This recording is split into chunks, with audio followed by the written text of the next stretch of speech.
NATO fighter jets are landing in Estonia for large-scale military exercises, which the U.S. and several European countries are conducting near the Russian border.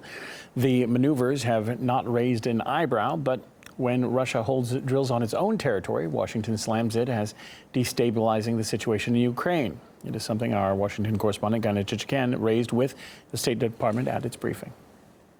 I went to ask the State Department about what seems to be an inconsistency between how the U.S. views its own exercises in the region and how it views Russia's drills.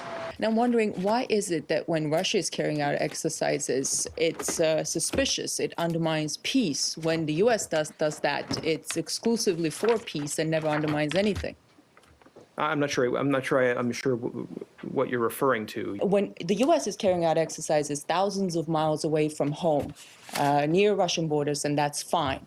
Russia does that at home, and that's not fine. You are twisting how we've described Russian exercise activity, and I think our activity on the territory of NATO member states has a degree of transparency that is hard to criticize. I want to go back to my question. Maybe you have not, but your colleagues from this podium have criticized Russia for carrying out exercises near its western borders because they raise tensions. Why is it that U.S. exercises do not raise tensions? Well, again, I would ask you to go back and check the transcripts of what we've said. We have not issued such blanket statements. We did check the transcripts, and here's an example of such a statement. We are deeply concerned by Russia's plan to conduct a large military aviation exercise this week in areas bordering Ukraine. Exercises of this kind are provocative and only serve to escalate tensions. Just to clarify, in that statement, the State Department spokesperson was talking about exercises that Russia carried out inside of Russia. So the State Department spokesperson today tried to deny that there is an inconsistency between how the U.S. presents its own actions and how it assesses Russia's moves. But there are transcripts, there are recorded statements from the past which speak to the contrary. Brian Becker from the Anti-War Answer Coalition says that such accusations against Moscow contradict with NATO boosting its military presence on Russia's doorstep.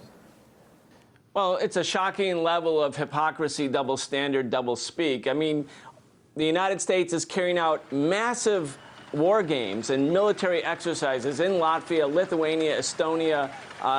These are the former Soviet republics, key Russian allies on Russia's border, coming within a few hundred kilometers of Russia's border with modern artillery, and that's not a threat. That's just keeping the peace. It extends American military power right up to the edge of Russia, surrounding Russia, as it were. The State Department and the media with the State Department constantly accuse Russia, even when it's acting within its own borders, of threatening its neighbors. I mean, that's just the way, that's the MO right now in the American media, and of course the State Department and other government agencies feed that.